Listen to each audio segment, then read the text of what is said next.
City union bank all in one ஆப்ல இருந்து video KYC மூலமா வீட்ல இருந்தே பேங்க் அக்கவுண்ட் ஓபன் பண்ணலாம். வீடியோ கால்லயே வெரிஃபிகேஷன் முடிஞ்சிரும். City union bank. தற்போது வந்துள்ள அண்மை செய்தி. நீலகிரி உதகை அருகே 21 பள்ளி மாணவிகளுக்கு பாலியல் தொல்லை கொடுத்த புகாரில் அறிவியல் ஆசிரியரை போலீசார் கைது செய்துள்ளனர். சில நாட்களுக்கு முன் அந்த பள்ளிக்கு பாலியல் கல்வி குறித்து விழிப்புணர்வு ஏற்படுத்துவதற்காக போலீசார் சென்றுள்ளனர்.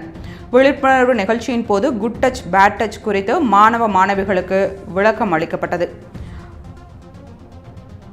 பயிற்சி வகுப்பு முடிந்ததும் பள்ளி மாணவி ஒருவர் அறிவியல் ஆசிரியர் செந்தில்குமார் பாலியல் தொல்லை கொடுத்ததாக புகார் கூறியுள்ளார். இதையடுத்து பள்ளியில் படித்த மேலும் பல மாணவிகள் பாலியல் தொல்லை குறித்து புகார் அளித்துள்ளனர்.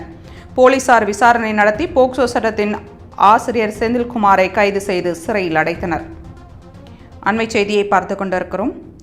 நீலகிரி உதகை அருகே 21 பள்ளி மாணவிகளுக்கு பாலியல் தொல்லை கொடுத்த புகாரில் அறிவியல் ஆசிரியரை போலீசார் கைது செய்துள்ளனர். சில நாட்களுக்கு முன் அந்த பள்ளிக்கு பாலியல் கல்வி குறித்து விழிப்புணர்வை ஏற்படுத்துவதற்காக போலீசார் சென்றுள்ளனர்.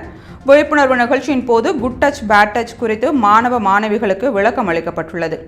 பயிற்சி வகுப்பு முடிந்ததும் பள்ளி மாணவி ஒருவர் அறிவியல் ஆசிரியர் செந்தில்குமார் பாலியல் தொல்லை கொடுத்ததாக புகார் கூறியுள்ளார். இதையடுத்து பள்ளியில் படித்த மேலும் பல மாணவிகள் பாலியல் தொல்லை குறித்து புகார் அளித்துள்ளனர். போலீசார் விசாரணை நடத்தி போக்சோ சட்டத்தில் ஆசிரியர் செந்தில்குமாரை கைது செய்து சிறையில் அடைத்தனர். அண்மை செய்தியை பார்த்து கொண்டிருக்கிறோம். நீலகிரி உதகை அருகே 21 பள்ளி மாணவிகளுக்கு பாலியல் தொல்லை கொடுத்த புகாரில் அறிவியல் ஆசிரியரை போலீசார் கைது செய்துள்ளனர். சில நாட்களுக்கு முன் அந்த பள்ளிக்கு பாலியல் கல்வி குறித்து விழிப்புணர்வு ஏற்படுத்துவதற்காக போலீசார் சென்றுள்ளனர். விழிப்புணர்வு நிகழ்ச்சியின் போது குட் டச் பேட் டச் குறித்து மாணவ மாணவிகளுக்கு விளக்கம் அளிக்கப்பட்டுள்ளது.